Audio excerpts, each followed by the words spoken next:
Bonjour tout le monde. Je voulais vous montrer des petites animations qui ont peut-être l'air cucu, mais qui nous permettent de comprendre un peu les phénomènes en électricité statique. Donc là, ici, on a fait un petit jeu de mots, là. Puis en fait, toutes ces animations-là, je vais les mettre en lien là, sur Classroom. Si jamais ça vous tente d'aller les essayer par vous-même, vous allez pouvoir, là. Mais je vais vous faire la démonstration. Donc là, ils ont fait un petit jeu de mots. Là, c'est John Travolta pour ceux qui ne l'avaient pas reconnu. Puis là, ils ont fait un jeu de mots avec le mot volt pour dire que John Travolta va pogner une décharge électrique quand il va toucher à la poignée de porte. Donc là, ce qu'on peut faire avec ça, ben là, c'est les deux endroits là, qui sont encadrés où on peut aller toucher. Donc là, vous avez peut-être déjà fait ça, marcher dans un centre d'achat là, à l'hiver, là, puis là, il y a des gros tapis, on se frotte les pieds là-dessus pour enlever un peu la neige puis tout ça. Puis après, on touche à la poignée de porte, puis là, on pogne un choc électrique. Ben, c'est le même principe, c'est ce qu'ils veulent démontrer. Donc, si je prends son pied ici, puis je commence à le frotter. Donc là, il y a un petit son que vous n'entendez pas, mais c'est pas grave, là. Donc, plus je frotte, donc plus il y a d'électrons. Puis là, ben, à un moment donné, le trop d'électrons va aller rejoindre la poignée de porte. Et là, je peux aller frotter les électrons. Puis je peux aller jouer avec sa main. Puis là, ben, regardez, on peut y faire un... Et là, plus on s'approche de la poignée de porte, s'il y a un contact, ben là, les électrons vont pouvoir traverser.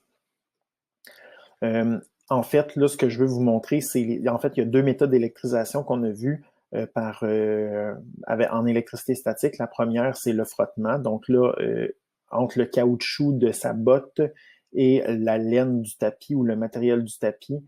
Donc, le caoutchouc est capable de se charger plus négativement. Donc, il va arracher les électrons aux atomes du tapis. Et là, ben après ça, John Travolta est maintenant devenu chargé négativement. Et là, comme il y a un contact direct, ben, les électrons vont voyager pour équilibrer les charges. Ça, c'est comme on a vu. Donc ça, c'est la première petite animation que je voulais vous montrer. Il y en a une deuxième que je vais vous montrer tout de suite. Donc l'autre animation, vous avez probablement déjà vu ça. Là, si on prend un ballon, puis on vient le frotter sur un chandail de laine, après ça, là, vous voyez, si je le lâche, il va venir s'accoter, ou si je le colle sur le mur, il va rester collé. Et voilà. Puis là, si je rajoute le mur, puis je mets le ballon sur le mur, une fois qu'il est chargé, ben, il va rester collé. Vous voyez, si je prends mon ballon, puis je viens le frotter contre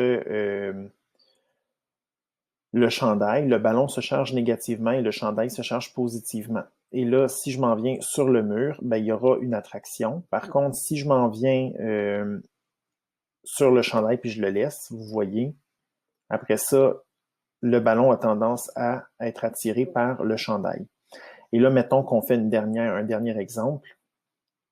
Le mur est chargé, ben en fait, il est neutre.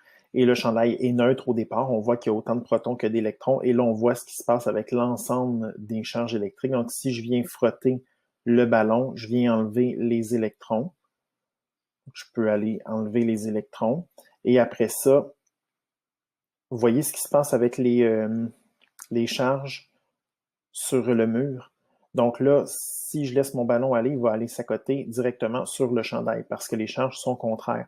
Mais si j'approche le ballon du mur, regardez ce qui se passe, il y a une répulsion. Donc là ça, c'est de l'induction. Vous savez, quand on approche un objet chargé d'un objet qui est neutre, et là, c'est sûr que si je continue à l'approcher, ben là, il y aura un contact direct, et là, le ballon va rester collé. Pourquoi? Parce que ça ici, c'est chargé négativement, et là, ici, c'est chargé positivement, et les contraires s'attirent. Donc ça, c'est une autre chose qu'on peut regarder. Et là, on peut faire la même chose avec deux ballons. Je peux aller frotter un ballon, un deuxième ballon, puis là, je peux approcher, je peux faire interagir mes deux ballons un avec l'autre.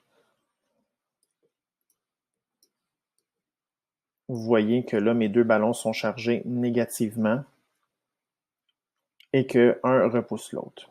Et que les deux vont avoir tendance à venir s'accrocher sur le chandail parce que les deux sont négatifs. Donc, ça fait le tour de ce que je voulais vous montrer. Donc, je vais vous laisser les liens si vous voulez aller vous amuser puis essayer de faire les liens avec les charges. Mais ça fait le lien en fait, ça termine les petites démonstrations que je voulais faire avec vous. Donc là-dessus, je vous laisse continuer à faire des exercices, je vous laisse travailler. Bye bye.